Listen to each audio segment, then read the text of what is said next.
2 o'clock in the morning because it's 5. It's very disorienting. Yeah. It is. I mean, I had it on both of these. Good morning. Good morning. It's such a pleasure to be your moderator here today. My name is Robin Scott. I'm co-founder and CEO of Apolitical, which is a global policy insights platform and network. And across the more than 120 countries where our policymaker members come from, the question of democracy meets digital is one of the most burning. And it comes in two forms, two slightly conflicting forms. The first is, how do we engage more with citizens in order to maintain and increase our legitimacy?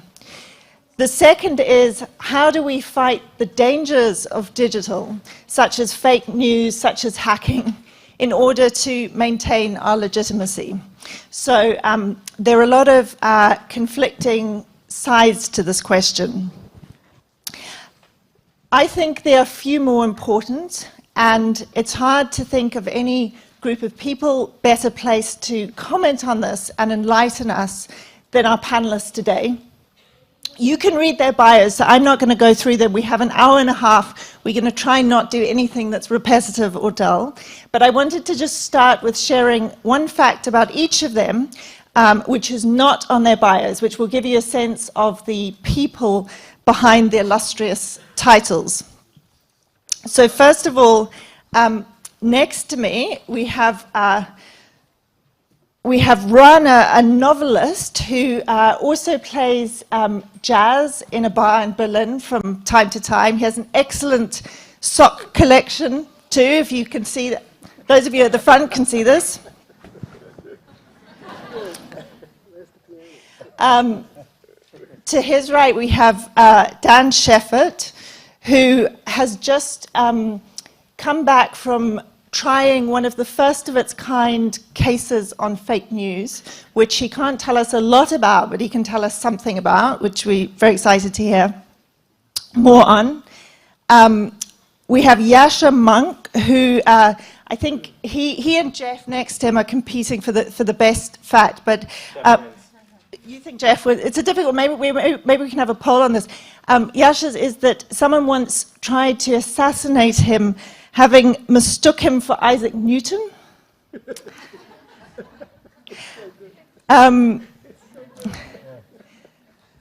We're so dying to hear the background to that story. We may reserve time for it at the end. And Jeff Morgan's is that that he was once a monk and also writes musicals. Eva, I'm sorry, it's hard to follow that, but she is one of the pioneers of blockchain in government, where few have braved venturing. She also teaches coding to girls, and I'm sure there's a lot more there that we have yet to hear about. And then we have a mystery absent panelist who may show. No, it's fine. Who may show up at any point during this conversation. Before we jump into the details and hear many... By the way, the fact that the shadow minister in the United Kingdom isn't turning up has nothing to do with the fact that the United Kingdom doesn't have a plan for Brexit. Yeah. It's entirely unrelated. But very appropriate, he's a shadow indeed. So we're going to hear a lot more detail, but before we do that, I want to get a big picture sense of where the audience stands on this issue and where your panelists stand on this issue. So I'm going to just ask two questions to all of you, which we're going to vote on from 1 to 3 with a show of hands. The first is, overall, how do you feel about democracy in a digital future? So number 1 is, it's a match made in heaven. It's going to perfect the best elements of democracy that we all want to preserve. Number 2, it's complicated. There's an upside, but there's a lot of issues to be dealt with. And number 3, it's a disaster for democracy as we know it, and it's living on borrowed time. So quickly from the audience, number one. It's all great. One great optimist. Excellent. Number two, it's complicated. Number three, unmitigated disaster. Okay. Can we do that from the did the panel vote the first time? I was paying attention to the audience. Let's do it again. Number one, it's marriage made. I thought Jeff would be an optimist. Two optimists, amazing. And a fiction writer as well is an optimist. That's good. Number two, yeah, it's complicated. Okay, two. So no one says unmitigated disaster. That's excellent. The second question to put to you all is around what we know and what we don't know, and the uncertainty in all of this. So, given the pace of change and the often unintended and negative consequences of technology that we've seen vividly recently, do you think we actually know how to deal with these problems? So, number one, yes, it's clear how things are unfolding, and it's just a question of putting some sensible measures in place. Number two, somewhat. There's uncertainty, but there are a lot of things that we can do right now. And number three, not at all. We're basically working in the dark. There's too much uncertainty. So who would vote for number one? We know what to do. Different optimists next to the previous optimist. There's a cluster of shining light there. Number two, somewhat. Number three, thank you, that's a smaller response to number two. We're basically in the dark. Okay, lots of people not voting for this, interested in what that answer is. And then quickly from the panel, number one, we know exactly what to do. No. Number two? 2.5. 2.5, okay. That's what I was going to say. 2.5, right. And number three, no idea, okay. Excellent. Well, this is interesting. I'm going to want to hear from you, Rana. So you think the future is definitely going to be better because of digital technology, but we have no idea how to govern it. I look forward to hearing that. Yeah, that's. I love how you can hold those two notions comfortably and smiling. Yeah. Just before we jump into the questions, there is a word cloud question for all of you, supposedly showing up on the screen. I believe you can all respond on your devices, and we will share the results later on. So how can governments, in one word, respond other than with panic, just to sum it up? Right, so jumping into the questions. Question one is representative democracy evolving, dissolving, or just having a tricky time? And as part of that, obviously, and a question I'm hoping Dan will comment on in particular, what are the key risks that threatens it if it is having a hard time? So just start at my right. Rana, can we start with you? Yeah, I mean, I think when we talk about democracy, we are talking about different things in different parts of the world. And I think in outside of the West is a very different story from what's going on in the West. I think for a lot of younger democracies in places like Africa, for instance, not to Europe, but rather China is a kind of a political ideal. It seems to be extremely dynamic right now. It seems to be able to bring people out of poverty. And so the aura that democracy has in a lot of the world, I don't think is particularly strong right now. So it depends, I think, partly where we're talking about. In other parts of the world, democracy is suffering under the influence of local political and financial elites who are using the system for to broker between the global economy and local markets. So I think democracy generally is in a fairly bad way. But if we're looking at the mature democracies, if you want to call them that, I think that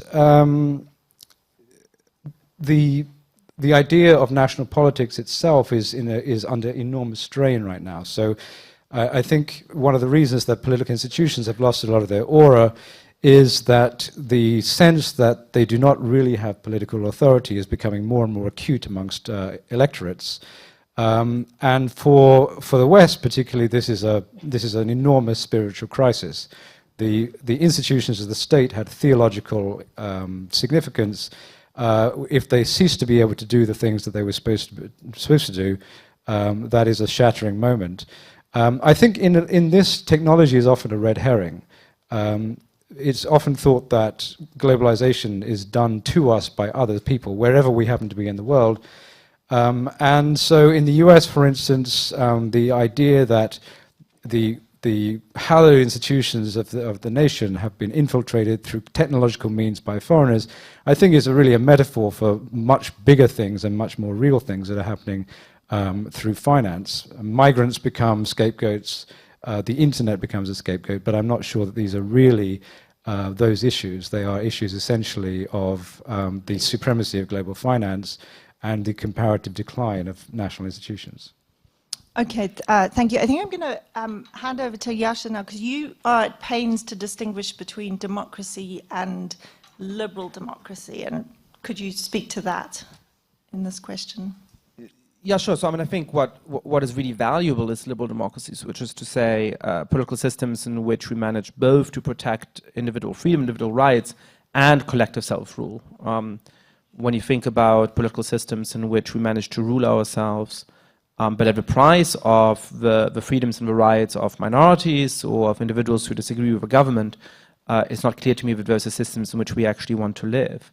Now, going back to a sort of broader question about digital technology, it seems to me that it's a challenge to democracy in two quite distinct ways, and we're only just starting to grapple with the first, and I feel that we haven't actually started to think about the second. So the first is that, you know, governments live to a large degree of performance legitimacy, and there's a set of structural drivers that have started to stabilize precisely the universe of consolidated, more developed democracies. And that's significant because we thought that those were stable. We thought that we didn't have to worry about what's going to happen in them. But because we've had a stagnation of living standards in many of these countries, because a set of countries that had a pretty mono-ethnic, monocultural conception of themselves have slowly become multi-ethnic, and parts of the population have embraced that, as probably have most of the people in this room. But some people really haven't yet made that transition and are afraid of the kind of changes that will bring with it. People are less trusting of the government and a little unsettled. And that's where social media and the rise of the internet comes in. It is, in principle, a neutral medium which can be used to empower important voices that call for a more just society as well as more destructive ones. But coming on the basis of these disappointments, in societies that no longer trust the governments properly, they become tools for more extremist political voices to rise and to spread fake news and to spread hatred.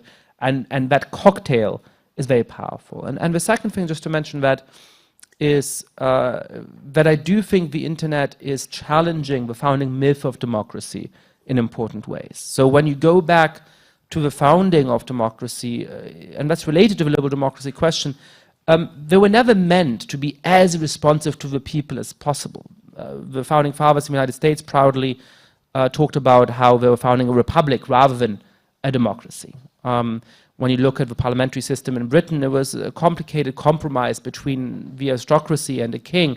It wasn't really meant to empower ordinary citizens. But because it was impossible for everybody to assemble in one place, there was this sort of myth that representative democracy is the most democratic way, the most direct way in which we can let the people rule. And I think that the rise of the internet has in important ways undermined that, because people now have this instinctive sense of what it means, say, to go on Facebook and 5 people have liked a post, and you click on the little thumbs up button and it lights up blue and it jumps to 6, and that has a sense of sort of direct efficacy. So I'm going to shut up in a moment, but am I allowed to swear on the stage? Is that... Please. All right. We welcome diversions. Wonderful. Well, this is certainly a diversion. This is a verse by J. Cole, a rapper who's doing very well in the charts at the moment. And I think it sums up what I want to say on this better than I could. Democracy is too fucking slow. if I'm giving you all this hard-earned bread, I want to know, but yet let me decide, it's 2018, let me pick the things I'm funding from an app on my screen, better than letting some whack congressman I've never seen dictate where my money goes. So I think that is a very widespread feeling, that the institutions aren't responsive in the same way. And the problem is that I'm a little skeptical about whether this app really would do such a great job. So that creates a real challenge. Yeah, it's a super interesting question, and he's really reflecting on representative democracy as opposed to more direct methods, which we'll hopefully get into. So I'm going to leave it to Jeff and Dan, who I think will be like the light in the darkness to finish us up on this question, but pass now to Eva.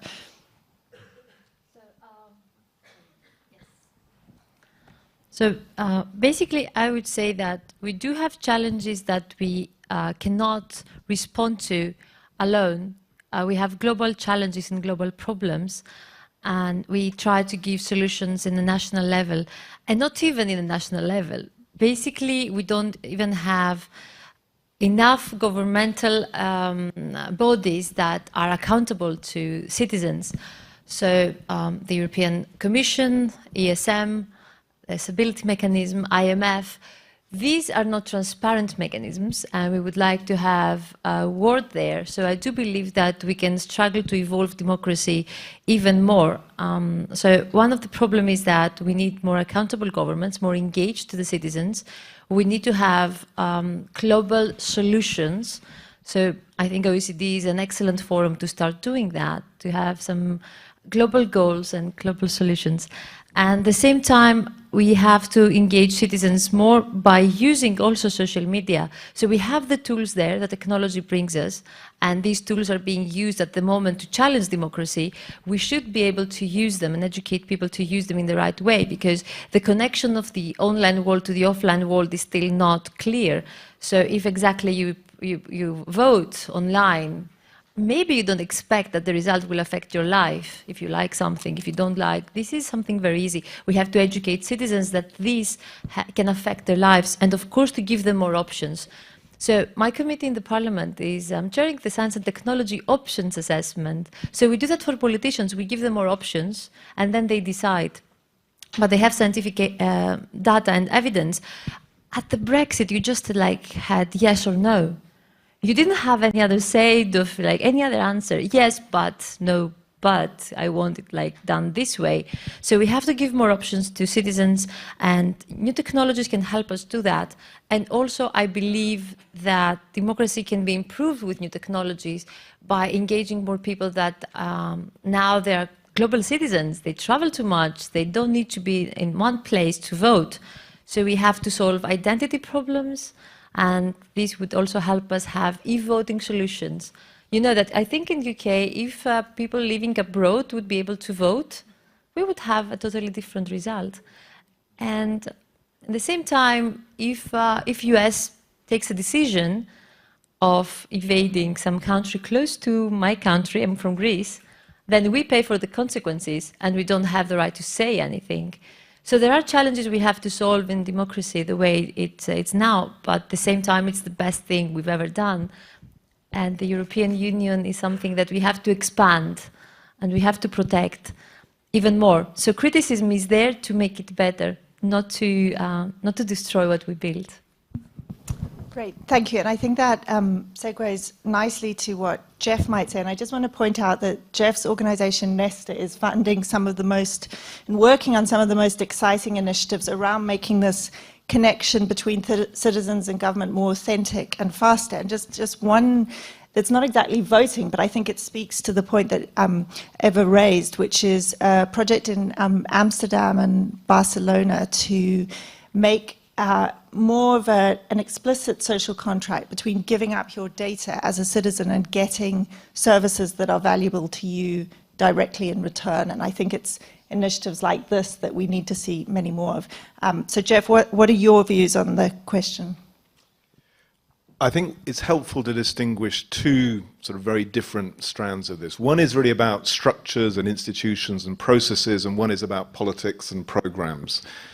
On the first one, what we think of as democracy is essentially what took shape in the late 19th century, when democracy meant parliaments elected every 4 or 5 years. It meant political parties, programs, lawmaking. A whole apparatus took shape as the way of making democracy real. Very different from ancient Greece, very different from many other examples around the world throughout history. And I think one of the big issues now is if we were actually inventing democracy from now, we probably would create very different structures and institutions. We almost certainly would be giving citizens a lot more say on issues, as is happening in the experiments around the world, from Taiwan and Korea to Spain and Iceland, but always trying to avoid just a digital version of the referendum, which was the other 19th century form of democracy. Instead, always encouraging deliberation, interrogating issues, educating people as they take part in decisions. And the good digital democracy experiments are all trying to do that. The bad ones are unlike binary choices which aren't thought about, considered. And as we do that, we are reminded of, I think, the point Yasha made, which is democracy is always a hybrid. It's a mongrel of different institutions put together. If it's overly pure, whether direct or representative, it tends to lead to pathologies. And the big lesson of hundreds of years is democracy is much more like an ecosystem. It depends as much on countervailing forces, balancing powers, free media, civil society. And if you only look at the core institutions, as I say, often things go wrong.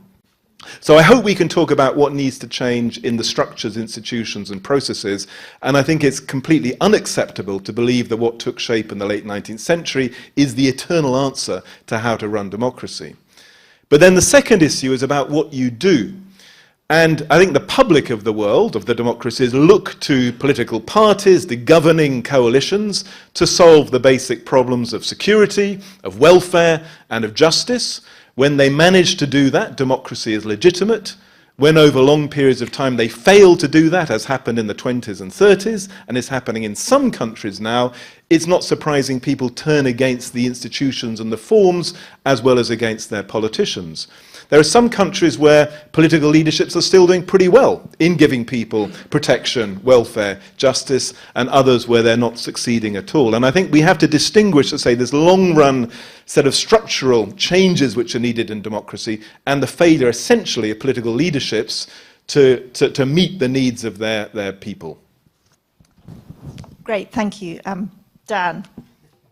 So I'm the dark side of the moon, right? Yeah. Well, yes. I'd say there are three categories that really create challenges to democracy based on what we call the digital technology or the internet. The first is concentration of information. I mean, never in the history of mankind has so much information been controlled by so few.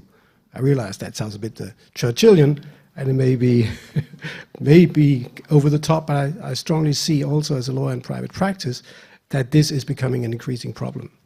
And the regulations in place are more or less non-existent. I mean, just look at what is happening right now with the potential offer to merge AT&T and Time Warner. This is subject to enormous scrutiny in the US, and the same happens in the media environment in other countries. But there's really no such control of the concentration of information on the internet, which is much more pervasive than classic media. So the first problem that this concentration of information poses to democracy is obvious when it comes to classic media, and we should certainly not underestimate exactly the same concentration, or even more, when it is on the internet. So that's the first problem. The second problem I have is the manipulation that takes place of content or information, or whatever you will call it, on the internet. Highly dangerous to democracy. If you couple that with the concentration of information, you have an explosive situation where democracy is no longer controlled by democracy, but by corporations and maybe also by other states that have an interest in influencing elections. That's another very, very important problem that I see that the digital world represents to democracy. Then there's the fiction of the marketplace of ideas. I think everybody heard about that. It goes back to Milton and John Stuart Mill, and a famous Supreme Court decision in the US, Oliver Wendell Holmes. And it's based on this idea, which is a fiction today, that the best idea will win, or there's a marketplace of ideas. That's kind of like a Darwinistic method that will eliminate ideas that are not the best. That, unfortunately, is a fiction now because ideas are not pitted against each other on the internet. We have echo chambers where we simply do not get to see the other side of the debate. We only galvanized and reconfirmed in our own prejudice, in our bias, and it gets stronger and stronger. There is no marketplace of ideas any longer. And by the way, if there had been one, the problem is also that the platforms control the marketplace. So we have a double problem here. And finally, I mentioned human rights. Human rights, you may say, are not essential to democracy from a puristic point of view, but of course they are. And there's one human right which is being completely squashed, attacked every day on the internet, and it leads to enormous problems in terms of people running for public office. I should say that everybody knows about cyberbullying and harassment of children. I have clients, politicians from different countries in the world, who are simply being harassed on the internet, their families also, because they are running or they actually have public office. There was a very interesting committee established in the UK, the BEW Committee or Commission. It came out with a report in December of last year, and I really recommend that everybody read it. It came out as a consequence of the assassination of Cox, you probably remember that. And so there was a hearing in Whitehall, and it was clear that many members, local government, national government, and so on, and also people that were running for public office, simply were intimidated and decided not to do it because of the harassment that would expose their family to. Now that is another very, very important undermining consequence of the internet. And I mentioned human rights, and I'd like to ask everybody in the room, which is the human right that under no circumstances knows any exceptions? Which one is that? Any ideas? Feel free to the human right that under no circumstances we can derogate from. I mean, some people will say the right to life. Well, there are derogations from that if you're at war or self-defense, all right? Some people will say freedom of speech. There are many derogations to freedom of speech, hate speech, and so on and so forth. But there's one. It's absolutely essential, and you can find no exceptions to that one, and that is the presumption of innocence. The presumption of innocence is the only human right that knows no exceptions under no circumstances. And that is being attacked every day on the internet. You don't get your day in court any longer. I speak as a lawyer, but everybody in this room should realize that you don't get your day in court any longer. If you're attacked on the internet, you're dead. What does that do to democracy? I'm sorry, but I am the dark side of the moon. And those are the points that I see happening in real life out there. Thank you. I think it's so striking that we've heard Yasha mention the word, that you talk about the fiction of democracy, and then we've just been hearing about myths as well. And it's probably fair to say that a lot of the recent surprises we've seen in society over institutions succumbing to pressure has been because of the assumption that what are in fact norms were actually rules, and that's been shown not to be the case. So it seems there's just a lot of, under this unprecedented pressure from digital changes, there's a lot of revealing of perhaps incorrect assumptions. So we're going to get on to how to make citizen engagement work well. There have been a few questions from the audience on, is e-voting a good thing? How can we make it a better thing? Before we jump into that, though, I'm just going to ask all the panelists to answer in rapid fire and succinctly one point that they think could confound all our predictions. When we did that polling at the beginning, a lot of you thought there was a lot of uncertainty we don't yet know how to deal with. There are obviously trends now which are going to become more important in the future and could lead us to toss out some of the ideas we're talking about now. So if we can just go along the panelists, what is one thing we may be underestimating, a below the radar trend, something that will become more important? I think that the fact that the nation-state system is unable to guarantee the rights, very importantly, of let's say, those people who've been bombed for the last century and seem to have been set aside by the world system as those people who should be bombed, for instance in Iraq and Syria, will mean that we will have an increasing disaffection with the entire system, which is going to be something that all of us have to deal with. The idea that all these problems can be solved at a national level may prove to be very difficult to sustain. Thank you. Dan. The short answer to that one is it's really the survival of the sovereign state in cyberspace. It's the jurisdictional clash, it's extraterritoriality, and it's cybersecurity. Sovereign state in cyberspace. Yasha. Well, it seems to me that it's always tempting to assume that a trend is going to go on forever. So there was many writers in the 1900s and 1910s in New York City worrying about how horse manure is going to cover every inch of a city 5 inches tall because of a rapid explosion in the number of horse-drawn carriages. That didn't come to pass for the obvious reason that the car was invented. So I do wonder whether we might see a reversal of trends. I mean, I disagree with you slightly. I think what we've seen because of the rise of globalization is an incredible doubling down on the nation as a political reform. And you can't understand anything in the last 20 years in the domestic politics of global democracies unless you see that rise of the attachment to democracy. But in the same way, I wonder whether the rise of populism might lead people to really long for another period of political calm and to eschew political extremes. I don't think that's likely to happen, but it could.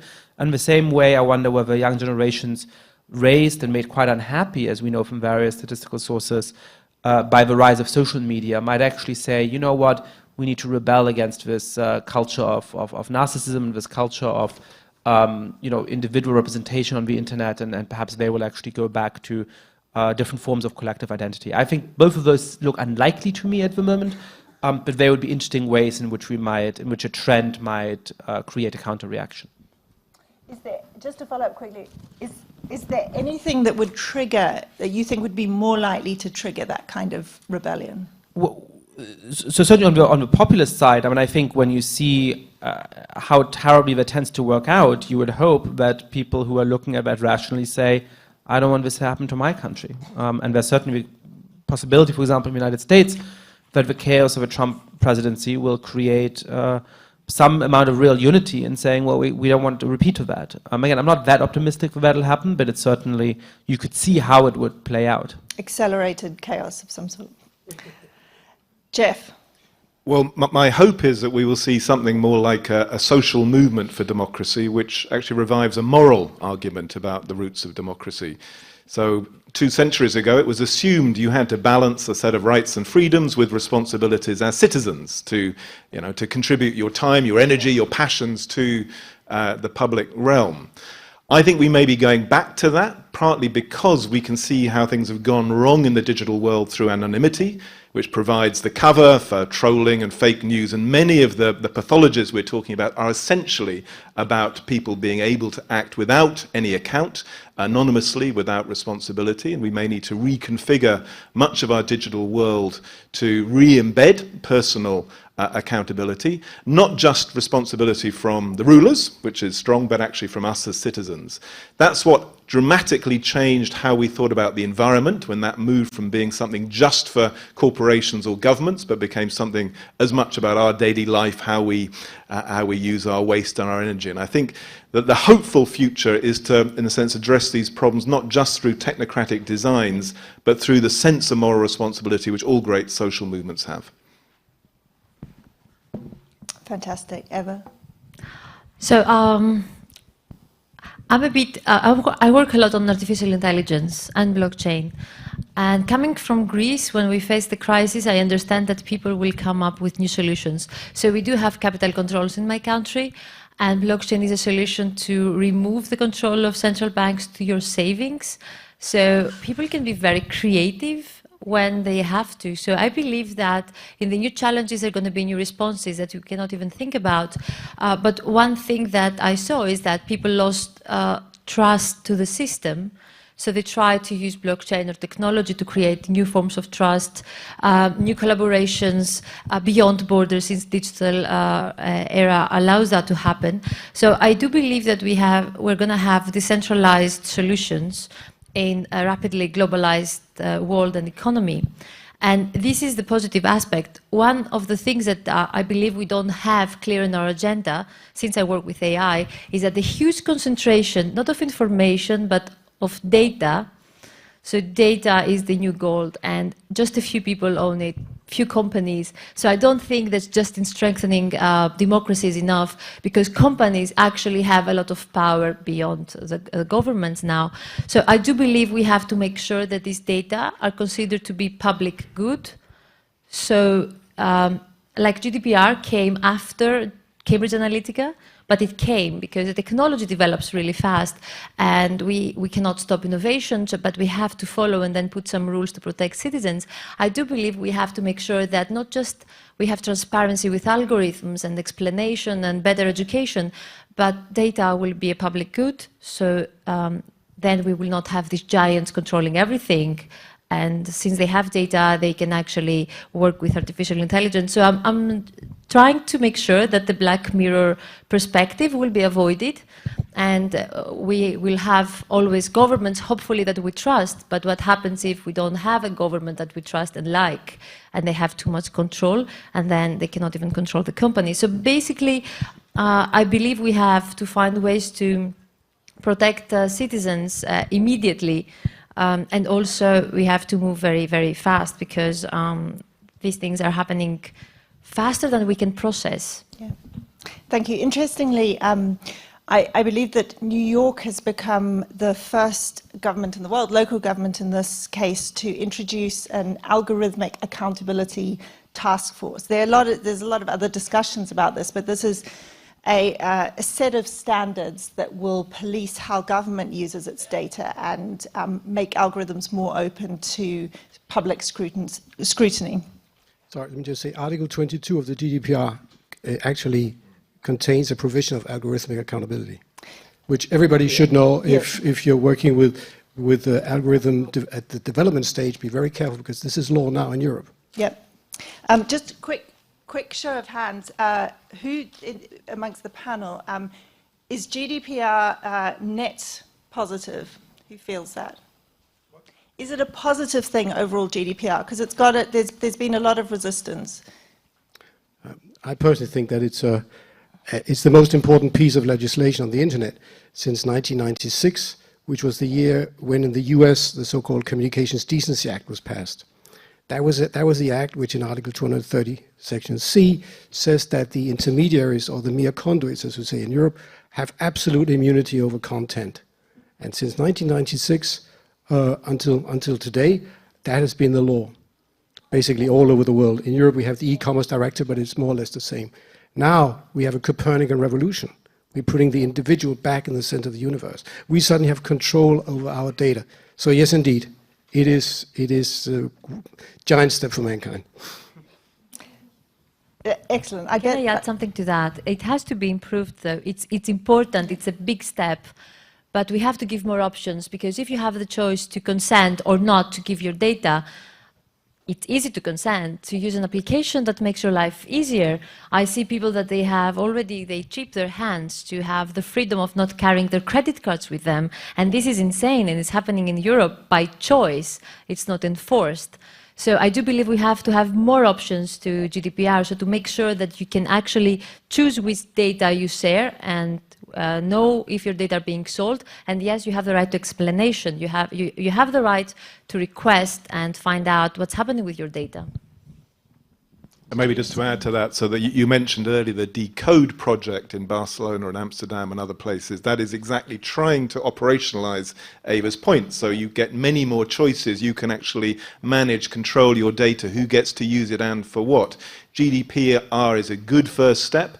We're just beginning this journey of accountability for algorithms, visibility of the data which lie behind the algorithms. We publish various codes of principles how this can be done. It will not be easy, but this is going to be an absolutely central field of policy and reinventing democracy, because the weird thing is the internet was born as really an empowering technology. That's what its founders thought it was doing. But in its practice, a massively concentrated, unaccountable power in a very small number of companies. And I think democracy is now trying to sort of catch up with that reality and change the rules of the game. I believe we have a new panelist. We do have a new panelist. Welcome. I thought it was going to be the rapper. Liam, welcome to the panel. Sorry to... Thank you, I've been enjoying Charles de Gaulle Airport. We bifurcated slightly into GDPR questions. Yeah. Perhaps, I'm trying to think of the best way to bring you up to speed on this and bring the audience up to speed on you. Maybe if you allow me just to pose the first question we tackled to you, which is how the state of representative democracy right now. Is it in grave peril or just experiencing a hard time? Thanks. Well, sorry again to be late. So the first point is you can't separate digital democracy from democracy. And so there's no getting away from the kind of division and discord that's at the heart of democracy right now, which is simply born of the reality that you've got a very lucky elite doing very well, you've got a vast majority not doing very well, and you've got record levels of immigration. And so what that means in politics in the middle of the arena is that people are basically reducing the debate to a question of whose side you're on. Are you for me or are you against me? And that's because the politics of growth is so flat. Politics is now dominated by questions of distribution. How much do I get? How much do they get? Is that fair? Is that not fair? And what you're then seeing online is basically the mobilization of that discontent. And political entrepreneurs are trying to take advantage of that by basically taking extreme positions. And in some cases, it's working. So the digital democracy is basically just kind of exacerbating some existing divisions that are right at the core of Western democracy right now. And, unfortunately, there are some unholy alliances of bad countries and bad companies that are helping exacerbate those divisions rather than heal them over. So, thank you. Just on your use of political entrepreneurs, is that euphemistic for political rogues, or could that ever be interpreted in a positive way? I think there is something about the economics of our times that basically means that extreme populist politics tends to flourish. And look, if you compare where we are now to where we were in the 1930s, the divisions are not as extreme, but they are definitely more polarized than they've been for most of the last 40 or 50 years. So in a world where you've got the centre left and the old Christian Democrat right struggling to come up with these new answers to the challenge of growth and distribution, you've got political entrepreneurs who want to kind of break the system, taking more extreme positions and using digital democracy techniques to try and help them get there. So that's why I say you can't kind of extract the digital tools from the kind of divisions that you've got in the arena. And are we definitely more polarized overall, or are we more polarized on specific issues which are being blown up in the digital arena? So I think the challenge is always, if you look at the last kind of 150 years of democratic politics, you will always try and get people in times of trouble mobilize identity politics in order to help win elections, and that's what you're beginning to see today. So, when you say, are people mobilizing particular kinds of issues, what they're mobilizing are identity issues. And that is because when politics is dominated by questions of distribution, the question of whose side you're on is the most important question. And the thing that I found most striking as a politician over the last kind of 20 years is that right now, no one really cares about the policy detail. No one really cares about the specifics. They just kind of want to know whose side are you on. Are you for me or are you for them? That's all I want to know. And that, as someone who loves policy, that's deeply frustrating. Which leads us nicely to looking for some solutions and bright spots amongst this. We recently spoke to an expert on citizen engagement at the World Bank, and he said two things which I think frame this question around solutions pretty well. First of all, he said, don't forget that new digital trends have been overblown for a very long time. He talked about the introduction of the telegraph, where there was discussion apparently in France that government would now reach out to citizens using that technology. And then later, when television became widely available, there was talk of teledemocracy, where there would be debates and citizens would phone in and participate very actively. So he said that just by way of caution about how trends can sometimes be slower to be realized. The other thing he said on the positive front is that government without citizen engagement is like a restaurant without a menu, which I think beautifully sums it up when it's at its best. Of course, there are lots of risks with citizen engagement, particularly that not all voices get heard, and I hope we'll hear from our panelists on that. I'll just share one of my favorite examples of tackling that specific risk around inclusion, which is a program the UN has been running from slums in Kenya to Kosovo to Mexico City, using Minecraft to enable particularly women, children, and excluded groups, economically excluded groups, to redesign where they live using a game, to have a voice where they didn't have a voice before. So there's some cool things like this popping up all over the world. So what is the role of digital democracy? How can we make it work well? Jascha, do you want to start? Yeah, I mean, I think that we need to recognize how limited our ability to govern the internet actually is. And it goes briefly back to the discussion about GDPR, which is that the sort of essential paradox is that we obviously want our data to be safe and we want to share relatively little of it and want to be in control of it, but we also don't want to spend any time really engaging with what we need to do in order to keep our data safe. And so I think GDPR has lots of good provisions under the hood, but the visible manifestation of it has been that whichever website you go to tells you what the new policy is, and you click OK and don't look at it for a second. And so that means that there's really only two options: either to force people to do something they desperately don't want to do, to really actually choose what they share and so on, and then they're going to rebel, or you simply say, all right, look, you know, inform people, and they click OK, and nothing has really changed. So there's some more complicated things you can do under the hood, but this is a fundamental paradox which teaches us about the limits of accountability mechanisms in this space. And so I actually think that a lot of the solutions to the rise of the sort of political tensions that Liam have talked about don't involve the internet itself.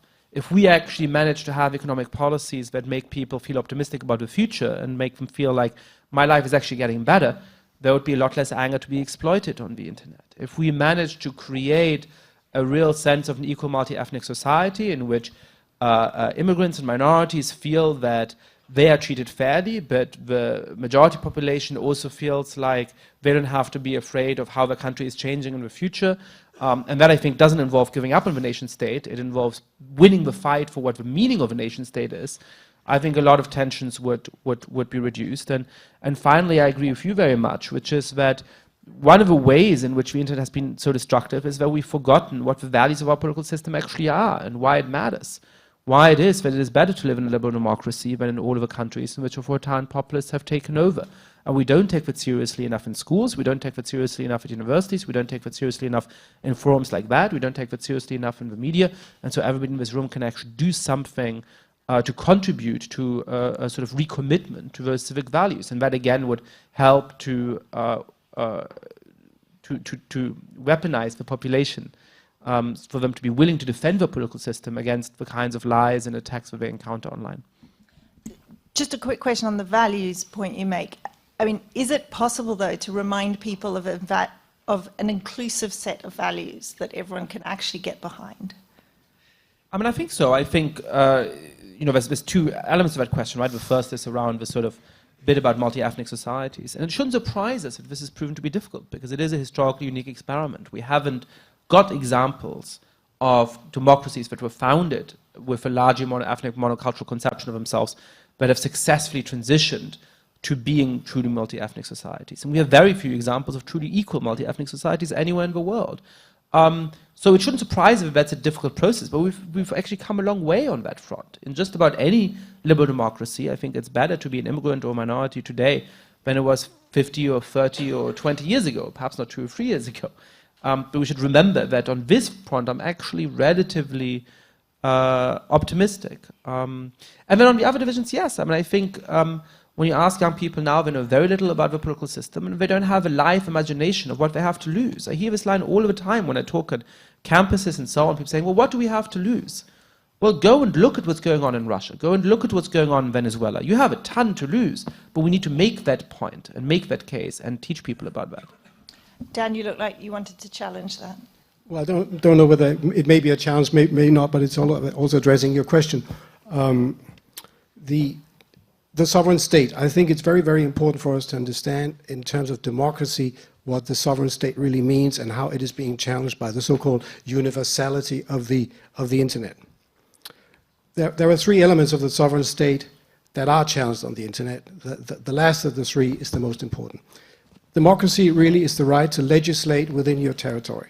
Right? Very, very, very important. That legislative right rests with parliament or whatever. It's the legislative authority. It's part of democracy. The second is adjudication. Democracy rests on the fact that the sovereign state within its jurisdiction, within its territory, has the right to judge disputes. Very important. And the third one, the one which is challenged and which is part of democracy and part of the sovereign state, is the right of enforcement of laws and judgments. And that's the essential problem we have with the internet. We may pass laws that look as if they apply in our territory, but we have very, very, very little control over the enforcement of those laws in order to make them efficient. Our governments may pass laws that prohibit certain content on the internet. Look at the latest initiative, somebody asked me here on the screen, coming from France on fake news, and we probably also know about the case in Germany, Angela Merkel's hate speech law and fake news law that took effect on the 1st of January.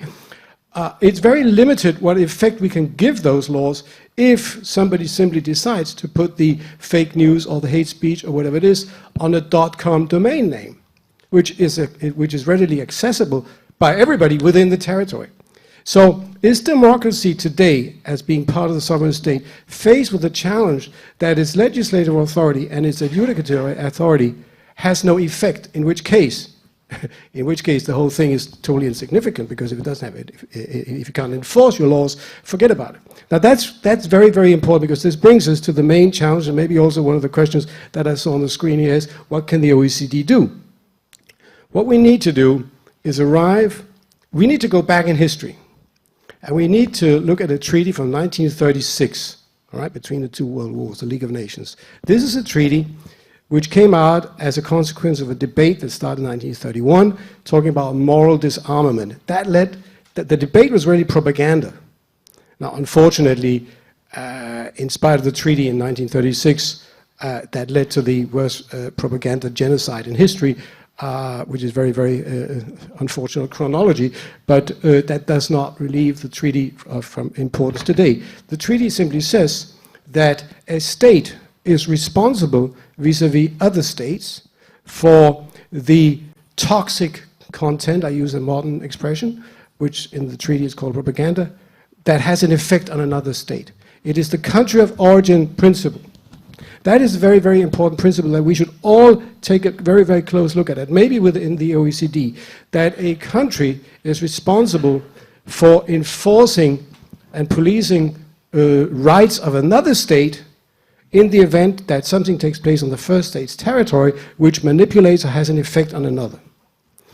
That necessitates, that really requires either a UN initiative or an OECD initiative. And this is what we need if ultimately we want the sovereign state to exist and if we want democracy to exist as we know it today. Thank you. You wanted to respond? Yeah, a very quick challenge to that, because I think it's always tempting to go looking for these complicated international solutions, and we're in the heart of an international organization here, and I'm tempted by that too. But I think we do that at our peril, both because it is often much more difficult than we anticipate to actually find that international agreement, and so to say, we need to make this international treaty is often just a way of deferring action, and because it seems to me that the nation state retains many more tools than we like to recognize. Take a case like taxation, where it's easy to say, well, you can send your money anywhere around the world nowadays, you can have all of these tax havens, so the nation state just is no longer able to properly tax people. I think this is complete hogwash. The first thing we should do, for example, is what the United States does on this, is one of very few countries in the world, which is to say that if you have French citizenship, you have German citizenship, you have Italian citizenship, you have to pay taxes in those countries. It doesn't matter if you sit on a beach 200 days a year, have fun, you still have to pay taxes in this country. The second thing is to hugely step up prosecution of people who hide their money. If people think, if I'm hiding my money, there's a 3 or 4% chance I'll actually go to prison, they're much, much less likely to do so. And that's true on the corporate side and on the IP side as well. If Apple wants to sell its iPhones in a country, if Google wants to sell ads to IP addresses in a particular country, then you can ask them to pay tax in those countries, irrespective of where the headquarters is. And that again is something on which the nation state actually can do a lot. So I think, by all means, let's explore some of the ways in which we can have international cooperation, but let's also actually exploit what the traditional tool of a nation state has always been, and that's its control over territory, and there's a lot further to go there to govern some of the challenges of a digital space, and more importantly, to signal to citizens that its national politicians are actually still capable of having an impact and governing the country and mastering all of the risks that come with globalization and free trade, because otherwise we're going to face a mass rebellion against those things, and they're actually very good and worth defending. So bring back some old levers, better use some existing levers. Jeff, were you wanting to respond? Well, I just want to answer your question, because which just before we open up, which was, I think, what should it mean in practice, digital democracy? And I think that's actually quite a complicated question. Where do these tools work best?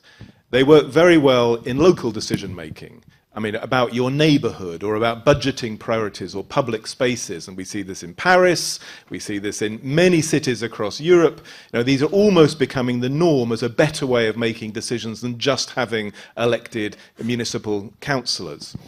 They then work in many other larger, more complex fields, but with some limits. They don't seem to work very well for very moral questions.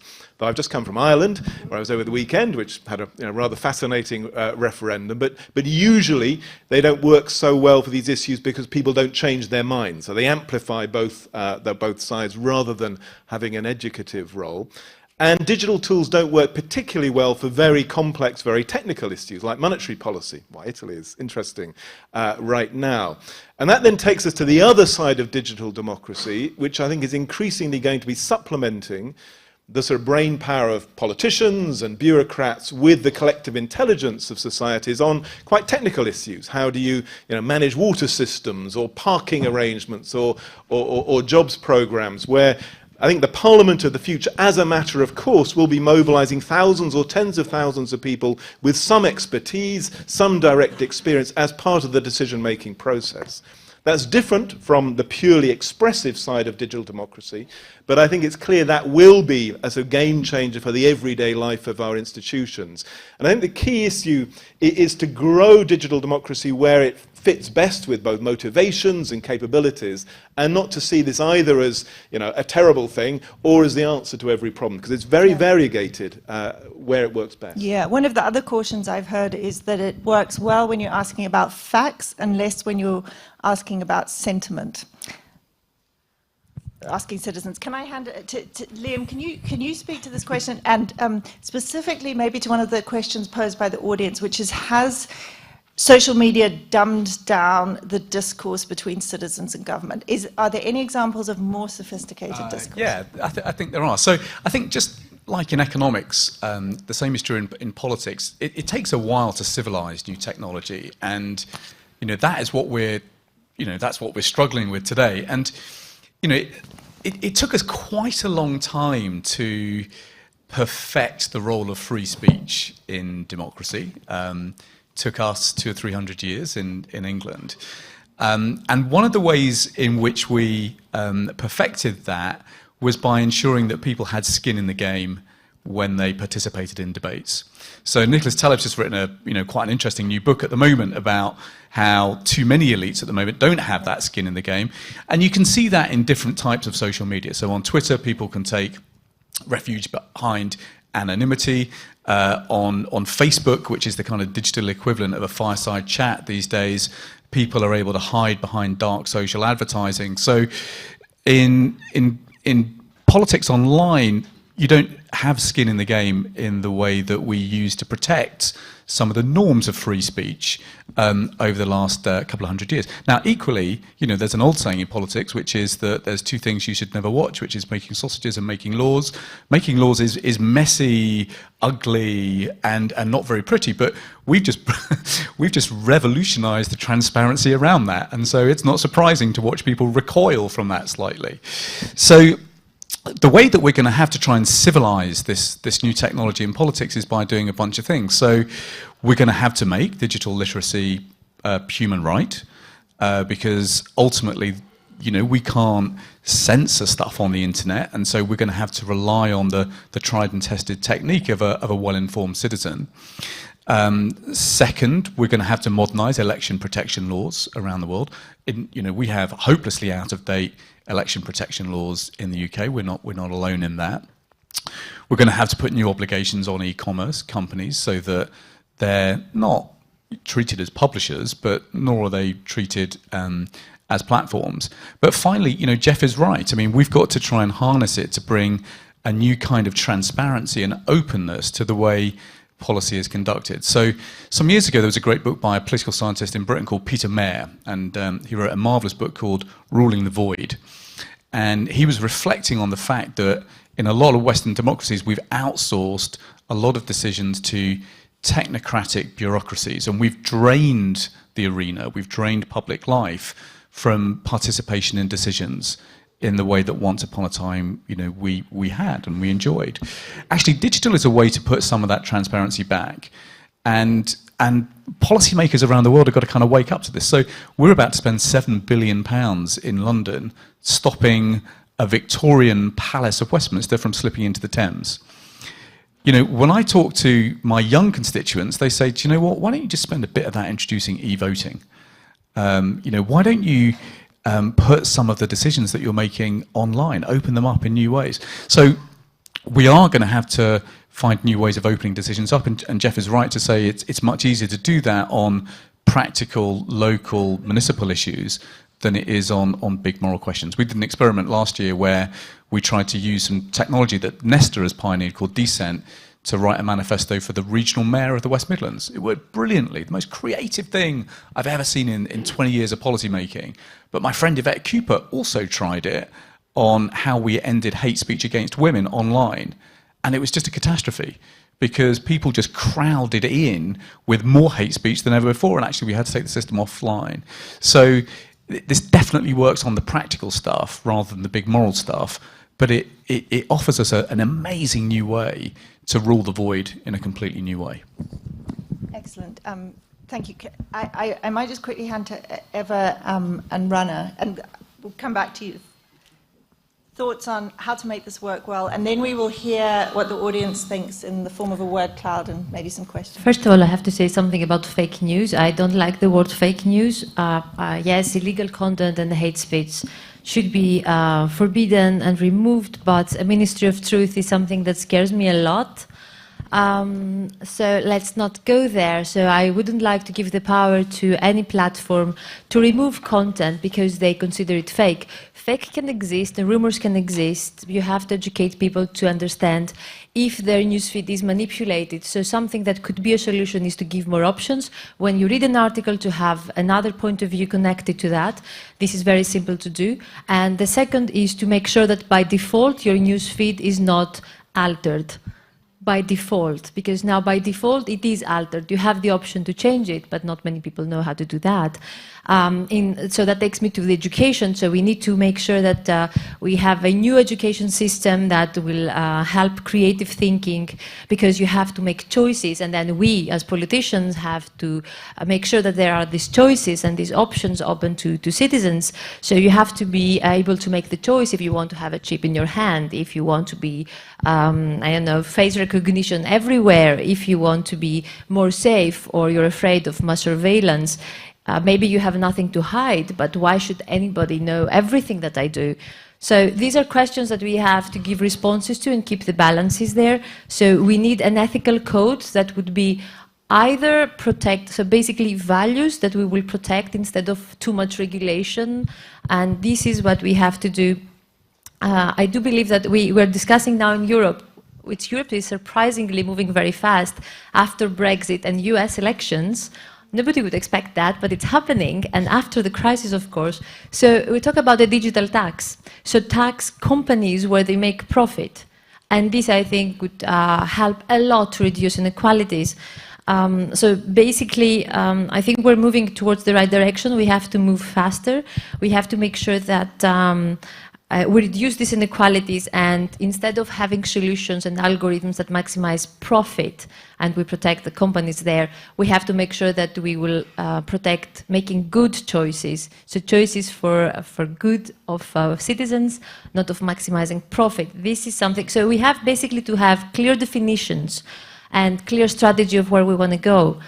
And just one last thing, we are already seeing the manipulation of news feed is changing the sentiment, the feelings of people, and this is something we have underestimated. So basically on social media, if you feel the acceptance of the dopamine that it creates when you're being accepted on, when you're cool and you're outsider and you're anti-systemic, then this creates feelings that we have not touched upon, and the fear also is a very strong feeling. And we as politicians and everybody, influencers, policymakers, people that work with and help us to improve what we do, we have not touched this issue yet, and this is important. So emotions on social media are extremely important, and fear is something that if a populist decides to enhance that, they can threaten democracy. It's very interesting, your point about fake news not being the only problem. I was speaking to a journalist who educates UK high school students about news and influence, and she says she has yet to come across a single student who knows what native advertising is and knows that native ads are effectively paid for. Did you have a response to that? Well, just very quickly, because I think we're at the beginning of a debate now about what is a digital bill of rights going to look like for the 21st century. So we've just begun this debate as we took GDPR through the House of Commons. We kind of said to the Commons, look, we're at the beginning now of a revolution in e-commerce media. Just in the UK, we didn't have one Factory Act in the 19th century. We had 17 of them across the course of the century. We're at the beginning now of a process of evolving that regulation rapidly over the 21st century. So why don't we set out now what are the principles against which we're going to regulate? So it was actually quite a fun exercise trying to work out what does a digital bill of rights look like for the 21st century. And actually just, when I think about useful things the OECD could do for me in the Commons, well, actually trying to begin to build an overlapping consensus, as Rules put it. Where's the overlapping consensus about what goes into a digital bill of rights for the 21st century? And what was the most controversial point? Owning the copyright on your own data. Huh. Blockchain.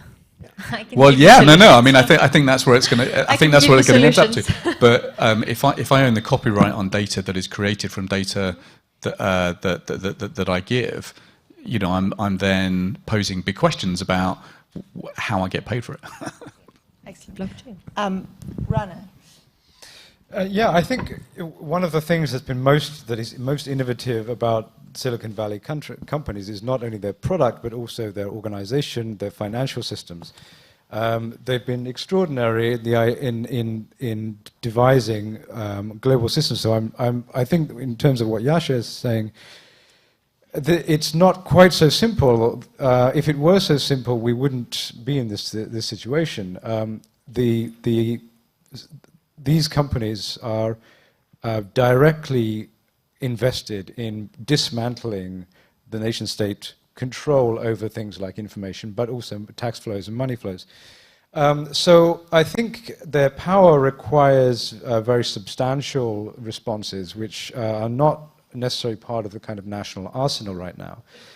But I think they also offer systems, the metaphor of the platform, through which we can produce new kinds of political communities.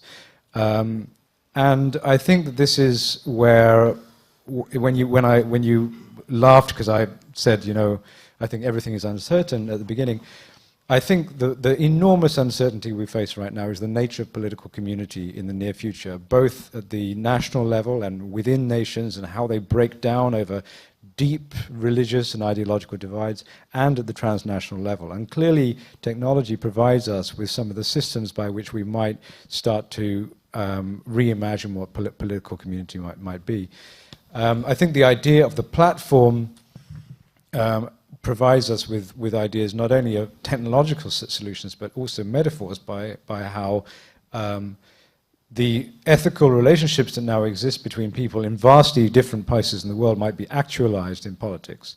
I think one of the extraordinary achievements of national politics is to bring a kind of, to fill abstract relationships with real, to make them into real relationships. So people who don't even speak the same language, who don't share the same religion, who have never met, who live in different regions, are nonetheless taking care of each other through actual institutions. And that makes sense because of the idea of political community, a national political community. Those kinds of relationships now bind every human being on the planet, but we have no way of actualizing them and taking ethical responsibility for them. So I think that these systems which come in and cut holes through national space, introduce cultural forms into a nation state that has forbidden them, but with no way of prohibiting them, also provide systems by which we might actually try and create political communities afresh. And I think that's where a lot of the unknowns are, and that's where the massive kind of project of imagination that faces us lies.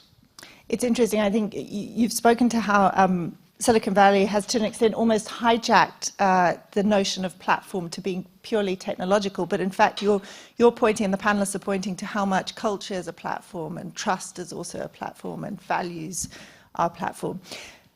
So we're now going to, if possible, see the word cloud that hopefully most of you participated in, responding to the question of how government can better react rather than with anxiety. So transparency at the top of the list.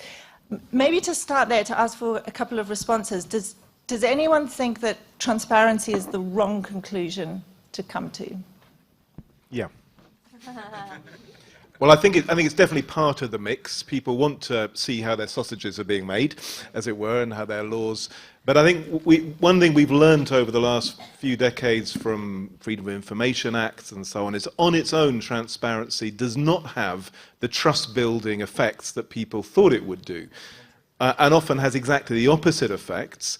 And if you imagine your own life, if every detail of your own life was transparent to all of your friends and everyone you ever came across, would you make better decisions? Would you live a better life? Probably not. And so in all, I think the real design of how governments work, how negotiations happen, you actually need some space first for secrecy and for invisibility, where you can have a different kind of conversation, even then in terms of overall decisions, that there has to be subsequent visibility and transparency. So I think it should be in the word cloud, but I think it's absolutely wrong to put it at the center. That's in a way a thesis which has been tested and proven wrong. It comes in complement with other things there, like dialogue, educate, and so on. But if we have no spaces for privacy or quietness or serious, honest conversation, we actually end up with worse decision-making and results which the public then react against. Just to build on that for one moment, and when we think of the big transparency events of the last 10 or 15 years, the big moments when things were meant to be secret somehow leaked into the public in various ways, I think you can think of three. One is the expenses scandal in the United Kingdom, one is WikiLeaks, and one is the sort of hacking of the DNC emails and John Podesta and so on in the last election. I'm struck by two things about that. First of all, how little interesting things came out of that. When you look at the expenses scandal, it just showed that most MPs lead pretty upright and boring lives. When you look at WikiLeaks, it showed that US ambassadors are rather better writers and stylists than I would have imagined, and they had some funny lines about world politics, but that was about it. And when you looked at the sort of DNC emails, it showed that John Podesta has a very poor risotto recipe. But other than that, it really, if you want to actually name something really shocking that came out of those things, I bet that he struggled.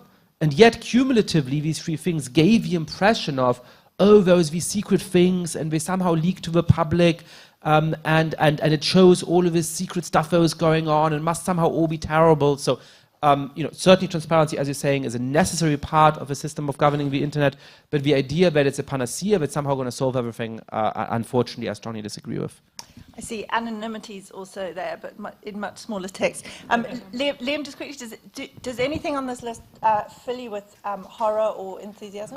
No, I mean, I think the transparency stuff is important. I mean, I think just, missing from the list is Panama Papers, actually, which is what has been one of the most important insights. And the longer you spend in public life, the more you realise that reform is generally crisis-driven, and so, transparency is quite important in creating these crises. I would just put rights, I think, much more centre stage, because another word for these platforms are monopolies, and if you look at the rise of market power that's now quite well documented in the States, I think the IMF's about to do the analysis for Europe. You can begin to see how these platforms are the new monopolies. They are hoarding the productivity gains in an economy. If you look at the investment that's now underway in the States, it's overwhelmingly dominated by tech companies. And so as we kind of think about rights in the future, we're going to want to democratize both the progress and the protections that new technology brings. And I think that is going to bring us in conflict with some of these companies. When we wrote the Magna Carta in 1215, it was big bad King John that we were worried about. Now it should be the fearsome five. So I think my forecast is rights is going to move closer to the centre. Okay, so rights is more prominent. I know Dan wants to respond. Before he does, can I just ask the audience, we're going to come to you for questions. In the spirit of the best of what technology brings us, can you please think about formulating your questions in tweet lengths with tweet succinctness? That's a challenge. All your fellow members of the audience will appreciate it more. I know the panelists will appreciate it more. So we'll get a few more responses and then tweet-style questions from the audience. There's no doubt in my mind it's responsibility or accountability. It has to be center stage, there's no doubt. On the basis of that, I think I'll address two or three of the remarks. The first one was tax. Definitely, we need to have tax revenues in order for democracy to survive, and it's also a question of responsibility and accountability. One of the problems that we have, and since we are the OECD, I think we should certainly all understand that one of the problems we have, and I've been looking at some of these tax assessment cases, is the model tax treaty convention established by OECD, which is based on the principle of transfer pricing and arm's length. And those are tax treaties that are entered into with countries all over the world based on the model developed by this House. They simply need to be changed because we cannot apply global taxation, the way you say, to corporations within the boundaries of the existing tax treaties. We may not even be able to do it on individuals, as the US has done, because they negotiated that exception into all of their tax treaties in the beginning. But it's not individuals that are the problem. So we need to understand that we have a lot of treaties in place that we simply cannot decide unilaterally not to abide by. You mentioned the Commission proposal to establish a turnover-based 3% tax. Of course, I think it's very, very responsible, and therefore it has my full support. I doubt whether it will stand the test in court as to whether it does or does not violate those tax treaties, but I'm pretty sure that the European Commission is looking very carefully, and the European Parliament, into this particular question. Another question of responsibility is, you mentioned fake news. I don't like the term either, but it's certainly something that allows us to revisit the question of platform liability. Platforms used here as a generic term of anybody who provides infrastructure to the internet. So that will be social media and it will be search engines. We have a very interesting case from 2015 from the European Court of Human Rights. That was the case of Delphi against Estonia, saying that it didn't violate Article 10, which is freedom of speech, to make platforms accountable for content. And we had a landmark moment when Zuckerberg gave testimony at Congress saying that Facebook is responsible for content. I don't know whether you all noticed that he said that, and that's remarkable. Of course, lawmakers now have to seize upon that opportunity and say, what does that mean? It means maybe that the fake news proposal, which is being worked on right now by the French government and other governments, could be based on a more general principle of of accountability or responsibility for platform content.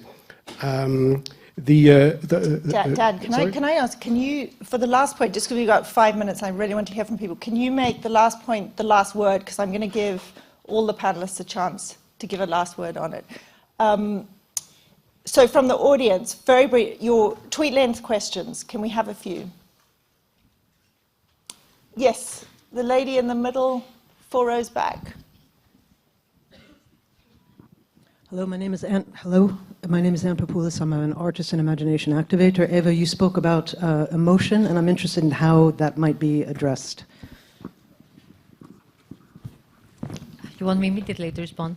Well, as I said, we need education and we need to have some studies of the impact of social media and how the fear or the happiness it creates and how the newsfeed can be manipulated to change that and change what we actually believe. So, for example, there are experiments, I think in Bristol University on artificial intelligence, by changing our newsfeed, providing us with different content to change our mood. So if you have somebody that is depressed, you can provide them with happy content, and this actually changes his or her mood. And my fear, of course, is what if somebody wants to do the opposite, or like if hate will be created by manipulation of newsfeed. That's why I talked about strongly educating politicians and citizens on that. Thank you. Gentleman with the checkered shirt. Yes. Can we have a mic? Thank you. I have a specific question about GDPR. As a user, I really appreciate GDPR, but as a software developer, I have a view on it that it benefits big companies, and it's pretty much looks not dangerous, very expensive for small companies. When you try to do a small project to develop a GDPR terms and so on, it's a really huge budget, which is like almost killing some small business in how I perceive it. And for a Facebook, it's just it's nothing. It's easy to do. So I wanted to hear your opinion whether it benefits monopolies and kills small software business. Liam, is this something, the UK is very keen on helping small businesses. Is this something you've thought about? Yeah, so we debated this a lot, but you can't have such a big chunk of the economy basically running on different rules to others. So there's no substitute for it. The thing that I'm most worried about is the regulatory uncertainty that is going to land on us over the next 20 or 30 years. So, I mean, Jeff and others have written about anticipatory regulation. And anticipatory regulation is a bunch of entrepreneurs going to a regulator and saying, we've just figured out we can do this, is that okay? And generally the regulator will have no idea. But for lots and lots of regulators, we're going to need to create these kind of sandpits where people can just play around. But that's why we've got to go back to principles. And so just spelling out what are the principles of the digital economy that we want to protect across the course of the 21st century, that for me would be a clearer, simpler way. And okay, it would be declaratory, but sometimes we have to do that consolidation exercise. Thank you. So we are at time, but I'm going to ask every panelist to just comment on their one takeaway, and ideally that takeaway in the form of one thing they would want to see happen now, which can most powerfully affect a positive future under the influence of digital. Rana. One word that I didn't see, I may be wrong there, was citizenship. And I feel that the value of citizenship in this whole universe is falling. And we have to reconstitute it. And I think we have here some of the tools we can do it with. Super. Citizenship. Dan? Well, again, I focus on responsibility or accountability, which are absolutely indispensable for democracy. And I would like to see the European Commission, I know they're already opening up for it, revisit the e-commerce directive from year 2000, which in Article 14 and 15 gives these platforms relative immunity and therefore relieves them from responsibility and accountability. I would hope to see that the European Commission will come out with much stronger accountability rules on platforms in order to make them true citizens and participants in democracy. Super. We've seen that digital tools really enhance the voice of populists in very dangerous ways. To beat them, we don't just have to show that some of their promises are false, but we have to show that other kinds of politicians can still deliver for people. And so the two words that I would add to the word cloud are courage and imagination. This is only when politicians show those that they can credibly promise to voters that they can actually fight for a better future for them. So that's my addition. Super. So for me, the key question is, how does a democracy, both the formal institutions but also the ecosystem of information and knowledge and debate, how does it amplify the collective intelligence of a society, not the collective stupidity of a society? And that is the central task of our times. I think rather, as Liam said, it needs a lot of experiment. There is not a blueprint. You can't simply read off, a guide to exactly what to do, but it needs politicians, political parties, governments, municipalities, energetically experimenting and learning fast, as has happened in other times of profound technological transformation, rather than either fatalism or perhaps over-optimism that it will be very simple. Super. Well, one thing that I want to point out more than transparency, so it's education and trust. So I do believe that we have to use technology to create more trust. And since we have inequalities by birth, I do believe that we have to fight not being more discriminated by artificial intelligence. So I do believe that we can include an ethical code to AI, not to be discriminated and maximize good vs profit. So make data public good and make sure that you will not be discriminated by insurance companies, for example, depending on your Google search. And for GDPR, I do believe principles and values are important. We have to improve GDPR, but at least we have a harmonized environment. So this reduces the cost. The same way it increases it in a local level, it improves it if you want to address a bigger market. So I think we can find new solutions. Nothing is there. There are dynamics that can change that. Thank you. Great. Final word. So I've said rights. So I'm going to add creative education now. So I think the generation now coming up from our schools, they are super collaborative and super creative. And what we've got to do is kind of foster that and remember that every industrial revolution down the centuries has married creative genius and engineering genius. And actually in the curriculum that is being delivered in a lot of our schools right now, it's often very exam focused. It's often starving out that creative genius that we need. So I'm, whenever I'm depressed about anything, I go and visit a primary school in my constituency. I go once a week at the moment, which is a reflection on the state of politics in Westminster. But these young people, they are just amazing. I mean, they are. And I serve the most income-deprived constituency in Britain. So, these guys are, they're super connected. They read such an amazing plethora of different news sources. They're smart and they know how to make things happen with very limited resources. Because this generation has so little, they're really expert at frugal innovation. So I'm actually really optimistic about the future, and I just want to give this generation coming through the tools to save the rest of us. Fantastic way to end. A big round of applause for our panel.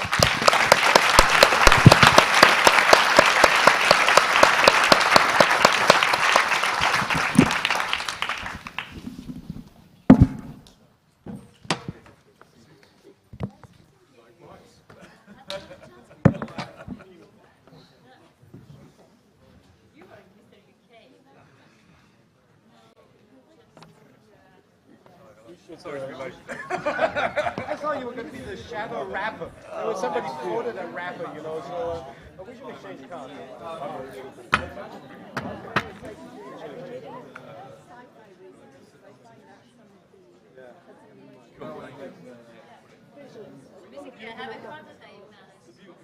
Yeah, so I was the shadow.